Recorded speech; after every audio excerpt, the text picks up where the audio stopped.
প্রিয় দর্শক, একটা আমার অনুভূতির কথা বলে আলোচনাটা শুরু করি। আপনারা প্রায় শুনবেন একটা শব্দ খুব উচ্চারিত হয়, গত অনেক বছর ধরে উচ্চারিত হচ্ছে। সেই শব্দটা হলো চেতনা। এই চেতনা শব্দটা শুনলেই আমার মেজাজ খারাপ হয়ে যায়। আমার মনে হয় যে এই যারা উচ্চারণটা করছেন তাদের এই উচ্চারণের পেছনে একটা মতলব কাজ করে। এই চেতনা কথাটা আমরা আগে শুনতাম, আওয়ামী লীগ আমলে শুনতাম, ওনারা বলতেন মুক্তিযুদ্ধের চেতনা। মুক্তিযুদ্ধের চেতনা এই কথাটা বলে তারা স্ট্রেট ওয়েতে জাতিটাকে দুভাগ করে দিয়েছিল। যারা আওয়ামী লীগ করেন তারা মুক্তিযুদ্ধের চেতনার পক্ষে, আর যারা আওয়ামী লীগ করেন না তারা মুক্তিযুদ্ধের চেতনার বিপক্ষে। তারা এভাবে ভাগ করে দিয়েছিল।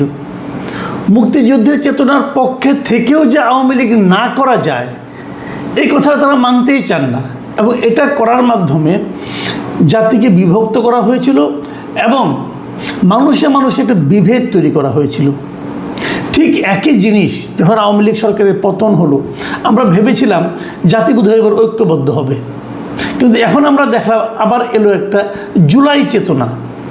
এই জুলাই চেতনার কথা বলে এখন তারা পুরো আওয়ামী লীগ যারা আছেন তারা সবাই জুলাই চেতনার বিরোধী। কারণ জুলাই আন্দোলন তো আওয়ামী লীগের বিরুদ্ধে হয়েছে, আওয়ামী লীগ সরকারের বিরুদ্ধে হয়েছে। কিন্তু যত লোক আওয়ামী লীগ করেন তারা জুলাই চেতনার বিরোধী এবং তারা দেশে থাকতে পারবেন না, এবং তারা অবধারিতভাবে ফ্যাসিবাদের দোসর। এই কথা বলে তাদেরকে হেনস্থা করা হবে, তাদেরকে মারা হবে, তাদেরকে মারার পেছনে বৈধতা তৈরি করা হবে এবং তাদের বিরুদ্ধে মব করা হবে। আবার কিন্তু জাতিকে বিভক্ত করা হচ্ছে। ইদানিং শুনছি যারা নাকি এই জুলাই চেতনা জুলাই আন্দোলন যেটা বলছিলাম আমরা, এই জুলাই আন্দোলনের যারা নাকি বেনিফিশিয়ারি, কারা বেনিফিশিয়ারি? এখন যারা সংসদে আছেন তারা সবাই বেনিফিশিয়ারি। কারণ এই সংসদে তো যখন নির্বাচনটা হয় সংসদ গঠন করার জন্য, সেই নির্বাচনে আওয়ামী লীগ অংশ নিতে পারেনি। যারা জুলাই চেতনার পক্ষে নয় বলে কেউ দাবি করেন তারা কেউ নির্বাচনে অংশ নিতে পারবেন না। কিন্তু আমার জানা মতে কিন্তু 24শে জুলাই আন্দোলনে অনেক আওয়ামী লীগ করেন, আওয়ামী লীগের প্রতি এক ধরনের সমর্থন আছে, তারাও সেখানে অংশ নিয়েছিল। এরকম বহু লোক পাবেন আপনি খুঁজলে পরে, কিন্তু তারা এখন বললেও তো কেউ বিশ্বাস করবে না, কাজে এটা না হয় নাই বলি।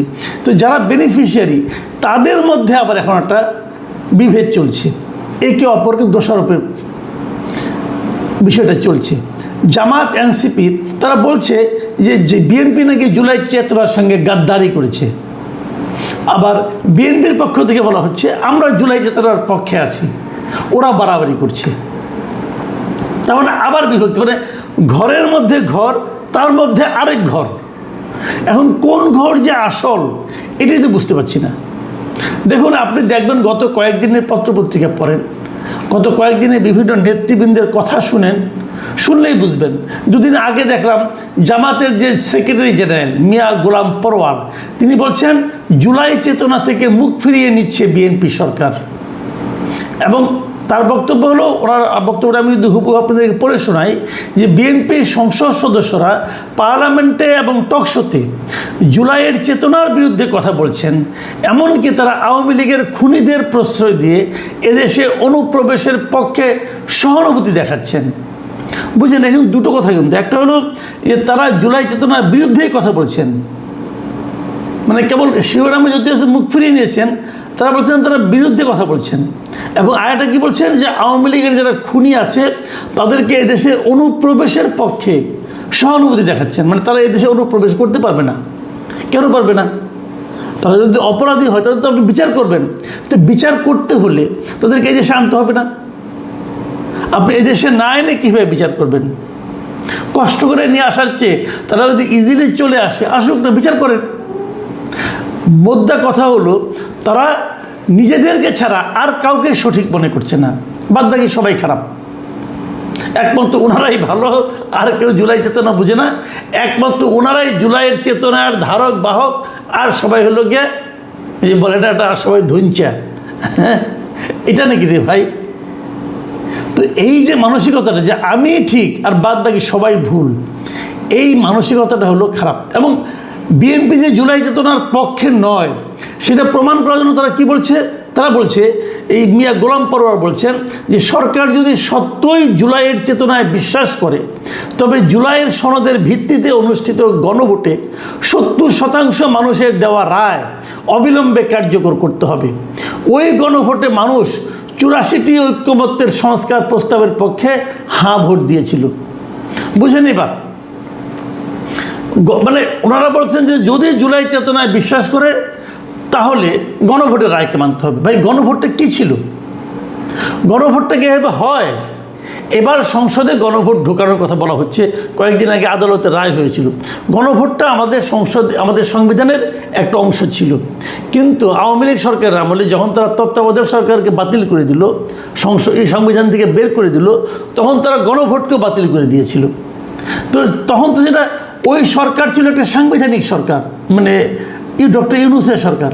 তো এটা একটা সাংবিধানিক সরকার যখন গণভোটের কথা বলে, অথচ ওই সময়ে সংবিধানে গণভোট ছিল না, তাহলে সেটা তো অসাংবিধানিক এবং বেআইনি কাজ তারা করেছিল। তার মানে ওনারা বলতে চাচ্ছেন যে যদি আপনি জুলাই চেতনায় বিশ্বাস করেন তাহলে ডক্টর ইউনূসের সরকার যত অপকর্ম করেছিল এই সবগুলি জুলাই চেতনা। ডক্টর ইউনূসকে জুলাই চেতনা অনুযায়ী চলেছিল। ডক্টর ইউনূসের আমলে যে দুর্নীতিগুলি হয়েছিল এটা কি জুলাই চেতনা ছিল রে ভাই? এক একজন পিএসের, এক একজন উপদেষ্টার পিএস তারা যে 300 কোটি টাকা বানিয়ে ফেলাইছে, 400 কোটি টাকা বানিয়ে ফেলাইছে, এটা কি জুলাই চেতনায় ছিল? এক একটা উপদেষ্টা যে অপকর্মগুলি করেছে এটা জুলাই চেতনা কোথায় ছিল ভাই বলেন তো আমাকে? তো এখন জুলাই চেতনার নাটক চলছে। গণভোটের প্রশ্নগুলি কী ছিল বলেন? একজন বলতেছে, জামাতের আমির বলতেছেন যে গণভোটের যদি প্রশ্নগুলি কেউ না বুঝে, 4 দফা না বুঝে, তাহলে বিএনপির 31 দফা কীভাবে বুঝবে? ভাই কোনোটাই বোঝার দরকার নেই, কোনোটাই কেউ বুঝে না, সেটা আমি মানি। কিন্তু গণভোটটা যে হয়েছিল, প্রথমত গণভোট হতেই পারে না, কোনো আইনে গণভোটের বৈধতা দেওয়া সম্ভব না। আমি নিজে যেটা মনে করি এটা সম্ভবই না। অধ্যাদেশ দিয়ে গণভোট হয় না।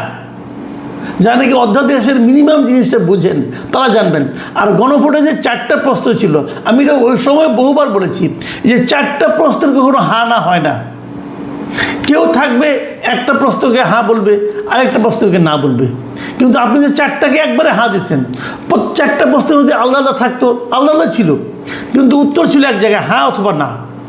যদি এমন হতো যে 1 নম্বর প্রশ্নের পাশে হ্যাঁ না, 2 নম্বর প্রশ্নের পাশে হ্যাঁ না, 3 নম্বরের পাশে হ্যাঁ না, 4 নম্বরের পাশে হ্যাঁ না, দেখা যাচ্ছে মানুষ কোনটা বলে। কিন্তু তারা বলছে হ্যাঁ বলে 4টাই হ্যাঁ, না বলে 4টাই না। এটা আমি ওই সময় এবং পরবর্তী বহুবার বলেছি যে পৃথিবীতে এমন উদ্ভট গণভোটের আয়োজন কেউ করে নাই। তো এই উদ্ভট আয়োজন, এটা কি জুলাই চেতনা হতে পারে? কিভাবে হয়? এখন যে ঝামেলাটা চলছে সরকারি দলের সঙ্গে বিরোধী দলের, তাদের মধ্যে মূল ঝামেলাটা কি যে সংবিধানকে সংস্কার করব নাকি সংশোধন করব? সংবিধানকে সংস্কার করব না সংশোধন করব? সংবিধান সংস্কার পরিষদ গঠন করতে হবে, এটা বিরোধী দলের আহ্বান। আর বিএনপি বলতেছে যে আমি সংবিধান সংস্কার পরিষদ যে করবো, করে ওই পরিষদ যে সংবিধানটাকে চেঞ্জ করবে, যদি আজকের থেকে 5 বছর 10 বছর পরে বলে যে তুমি সংবিধান সংস্কার করলা কিসের আলোকে, কোন আইনের বলে, কোন আইনে আছে যে সংবিধান সংস্কার পরিষদ গঠন করা হবে, কি বলবে এরা? দেখুন প্রশ্ন কিন্তু দুটো। 1 নম্বর হলো আমি যেটা মনে করি, মানে বিরোধী দল যা চাচ্ছে সেটা কোনো আইনের মধ্যে পড়ে, গাইড জোর, জাস্ট গাইড জোর। এবং তারা বলছে এটা জুলাইয়ের চেতনা। জুলাইয়ের চেতনা কোথায় ছিল? এটা হবে কে বলেছে? ওই আলী রিয়াজরে বললে হবে? আলী রিয়াজ জুলাইয়ের কে? আলী রিয়াজ কি জুলাই মাসে বাংলাদেশে ছিল? অগাস্ট মাসে ছিল? অগাস্ট মাসের মানে সরকার পতনে এক পর্যন্ত ছিল? সে ছিল আমেরিকায়। আমেরিকার থেকে উড়ে এসে নিয়ে সে বলে যে আমি সব সংস্কার করে দেবো। ওর সংস্কার কে মানে? তার সংস্কার যে আদৌ কোনো সংস্কার হয়েছে এটা উনি ছাড়া আর ওনার কিছু চেলা চামুন্ডা ছাড়া আর কেউ বিশ্বাস করবে? কই তারা এখন? কোথায় তারা? গত কয়েক মাসে তাদেরকে কেউ দেখেছে এই দেশে?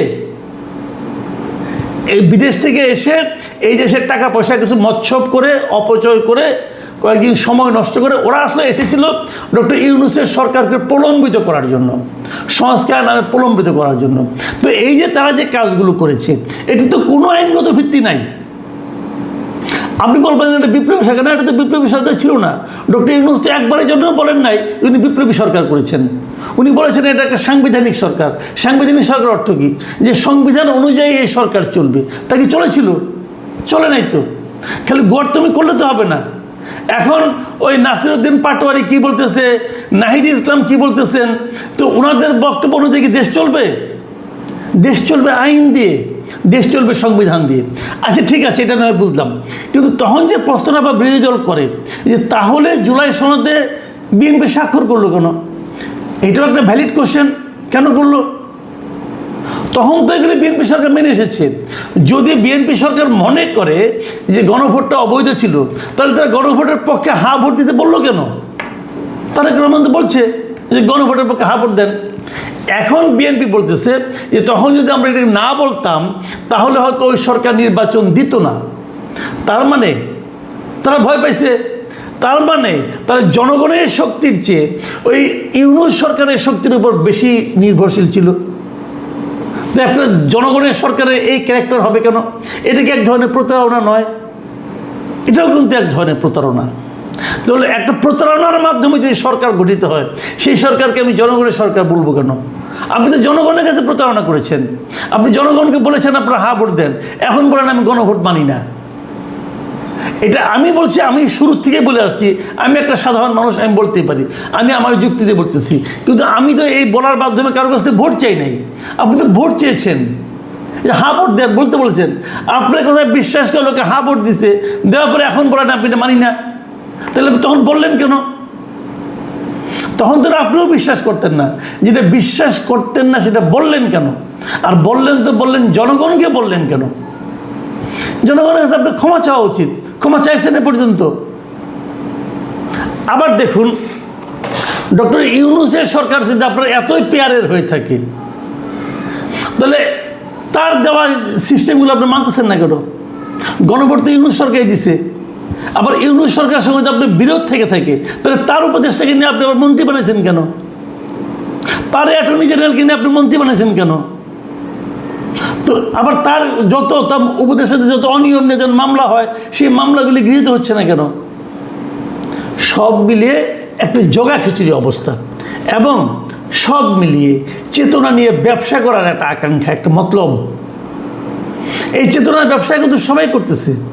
আমি একটা জিনিস মনে করি, যারা নাই যতদিন এই দেশে এই চেতনা নিয়ে বাণিজ্য থাকবে, চেতনা নিয়ে মতলববাজি থাকবে, যে এই চেতনা যারা বিশ্বাস করে, ওই চেতনায় যারা বিশ্বাস করে, মনে করবেন ততদিন এই জাতির উন্নতি অসম্ভব। চেতনা নিয়ে বড় বড় কথা বলা মানেই হলো দেশকে, জনগণকে, নাগরিককে, জাতিকে বিভক্ত করার একটা প্রক্রিয়া। এই প্রক্রিয়ার হাত থেকে, এই মতলবের হাত থেকে আমরা কবে মুক্তি পাবো আমরা জানি না। প্রিয় দর্শক, এখন এ পর্যন্তই। আল্লাহ।